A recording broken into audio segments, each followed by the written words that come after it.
तो दोस्तों नमस्कार, जय हिंद, भारत माता की जय। दोस्तों आज का ये जो वीडियो है ना, ये बहुत इंपॉर्टेंट वीडियो है और इस वीडियो को मैं इसलिए बनाया हूँ कि ताकि पूरा समाज, पूरा भारतवर्ष, पूरी संस्कृति इसको देखे। और ये बहुत ज़रूरी है दोस्तों, ऐसे वीडियोस बनने चाहिए और ऐसी चीज़ों को, हमारी संस्कृति को, जो हमारे संस्कृति पे अत्याचार हुए, जो हमारे सनातन धर्म पे अत्याचार हुए, जो हमारे संस्कृति, हमारे इतिहास से छेड़छाड़ किया गया, वो सारी चीज़ें अगर हमारे समाज में आ रही हैं किसी माध्यम से, तो वो हमें दिखनी चाहिए और इसके लिए हमें चुकना नहीं चाहिए दोस्तों। तो मैं आपको बताने जा रहा हूं कि वो कौन सी ऐसी बात है जो मैं आपको इतनी खुशीपूर्वक बता रहा हूं। तो जी हाँ दोस्तों, आपको बता दूं कि हमारे देश में एक मूवी आ रही है जिसका नाम है पृथ्वीराज चौहान। जी हाँ दोस्तों, वही पृथ्वीराज चौहान जिन्होंने मुगल आक्रांताओं की उनकी औकात बता दी थी। मोहम्मद गोरी जैसे आक्रांताओं को 17 बार युद्ध में परास्त ही नहीं किया था, निर्लज करके, बेइज्जत करके जीवन दान दिया था दोस्तों। वही पृथ्वीराज चौहान के इतिहास में बनी एक मूवी आ रही है जिसमें अक्षय कुमार ने अभिनय किया है। उन्होंने पृथ्वीराज चौहान का रोल अदा किया है। इसी मूवी का प्रमोशन किस तरीके से हुआ पूरे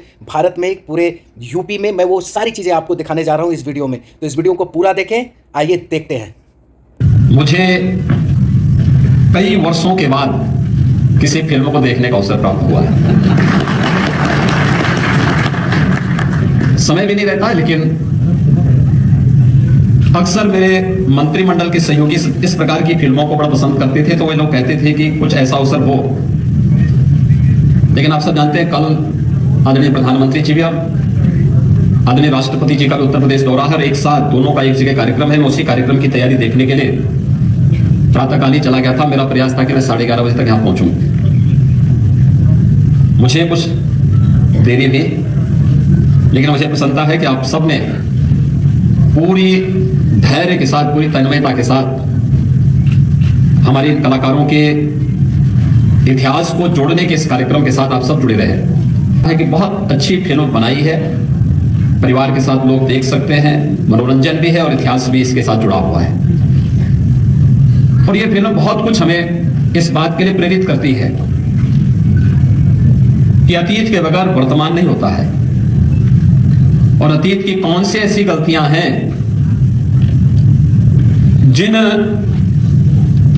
गलतियों का परिमार्जन लगातार 75 वर्षों से हम करते हुए अब आजादी के अमृत महोत्सव वर्ष में आए हैं। मित्रों, 75 वर्ष का एक कालखंड हम सब के लिए चिंतन का कालखंड है।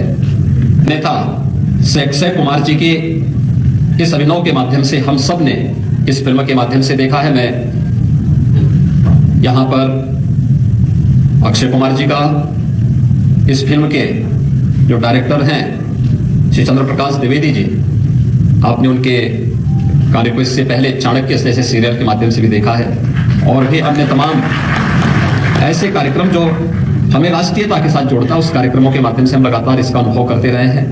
आज वे स्वयं भी यहाँ पर उपस्थित हुए हैं और सुश्री मानसी जी, इससे पहले भी भारत माता के इन कलाकारों ने आदरणीय प्रधानमंत्री जी के आह्वान पर एक आम जनमानस से जुड़ी हुई तमाम विषयों को लेकर के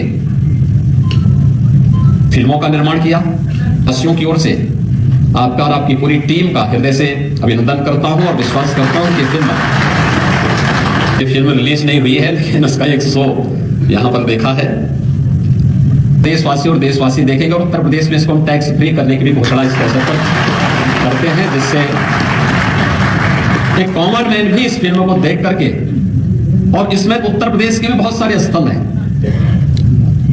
और उन स्थलों के बारे में लोगों के मन में एक जागरूकता भी पैदा होगी। आज हमारा कन्नौज इत्र के साथ साथ गोबर के साथ भी जुड़ रहा है और स्वाभाविक रूप से कन्नौज को जानने और अन्य उत्तर प्रदेश के उन सभी स्थलों के बारे में जानने का एक अवसर भी प्राप्त होगा। तो वही देख लीजिए, मुझे भी यही पढ़ाया गया था, मुगल एम्पायर, ब्रिटिश एम्पायर, और उसके बाद जो हमारे जो महाराणा राणा प्रताप हो, छत्रपति शिवाजी, छोटे छोटे एक पैराग्राफ होता था।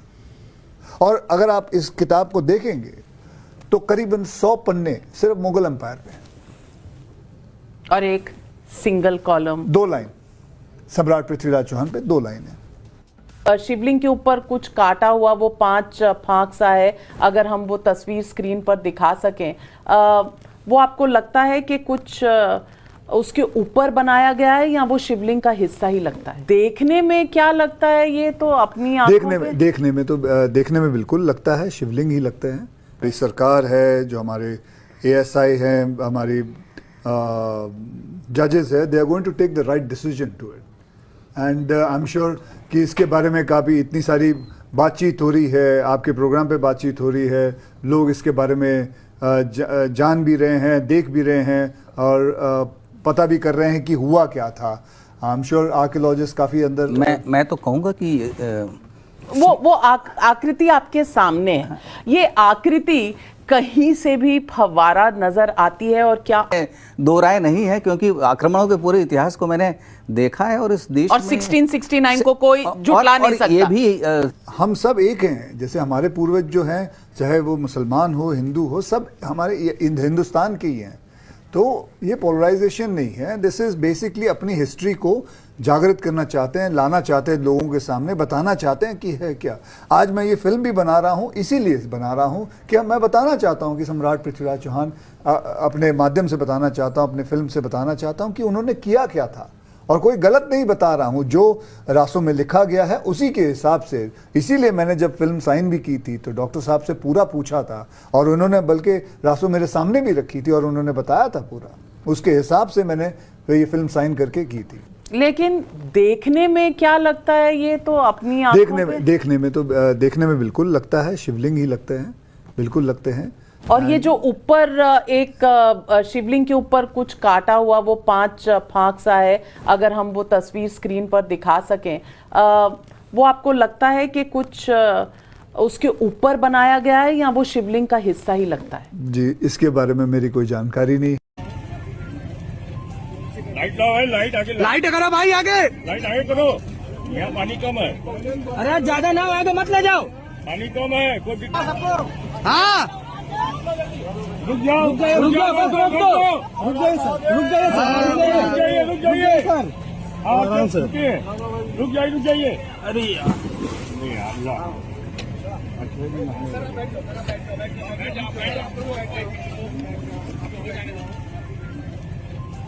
लाइट लाओ भाई, लाइट आगे, लाइट करो भाई, आगे लाइट आगे करो, यहाँ पानी कम है। अरे ज्यादा ना आगे मत ले जाओ, पानी कम है, कोई दिक्कत नहीं है। सुनो भैया, लाइट दिखा रहे हैं, भैया तेरा नाम। अच्छा जी, पानी में ही हर हर महादेव हो जाए। सर दोनों हाथ उठा के आपने पूरी क्लिप देख ली ना, इसमें मैं 2-3 चीजें आपसे शेयर करना चाह रहा हूं अपने दिल की बात। देखिए, पहले तो मैं सबसे इंपॉर्टेंट बात बताने जा रहा हूं कि देखिए, जिस जयचंद्र ने पृथ्वीराज चौहान के साथ धोखा किया था, लास्ट में मोहम्मद गोरी ने ही, उसके ही सेना ने उस जयचंद्र को भी बहुत बुरी तरीके से परास्त किया और लास्ट में उसके पूरे राज्य को लूट लिया, निस्ता नाबूद कर दिया, मटिया मेल कर दिया। तो मैं आप लोगों से यही कहूंगा कि देखिए, अपने सनातन, अपने धर्म, अपनी संस्कृति पे अडिग रहिए और बहुत अधिक विचार करने की जरूरत नहीं है। सत्य को साथ दीजिए, सत्य का साथ दीजिए, और प्रत्यक्ष को प्रमाण की आवश्यकता नहीं होती है। और प्रत्यक्ष जो आपके सामने दिख रहा है उसको बोलिए। जयचंद बनने की जरूरत नहीं है, क्योंकि जयचंद की जो हालत वहां हुई थी उस समय मुगलों ने की थी, वो आज भी ऐसा मत सोचिए कि आपके साथ भी, अगर आप किसी के साथ खड़े हो जाते हैं दुरात्मा के साथ, तो ऐसा मत सोचिए कि वो आपके साथ वैसा नहीं करेगा।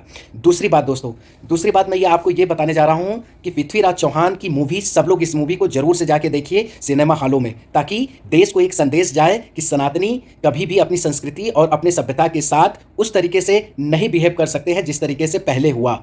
आज सनातनी और संस्कृति को बचाने के लिए, उसको सुरक्षित करने के लिए सभी भगवाधारी जाग चुके हैं और वो इस मूवी को जरूर देखेंगे और पूरी तरीके से देखेंगे। दोस्तों, तीसरी से और लास्ट बात मैं आपसे बोलने जा रहा हूं। देखिए, जब मोहम्मद गोरी ने पृथ्वीराज चौहान को धोखे से परास्त कर लिया और उन्हें बंदी बना लिया था, तो उस समय दुनिया में उस समय पृथ्वीराज चौहान ही एक ऐसे इंसान थे कि वो आंखें उनकी अगर बंद भी रहेगी ना, तो शब्द बेदी बाण वो मार देते थे।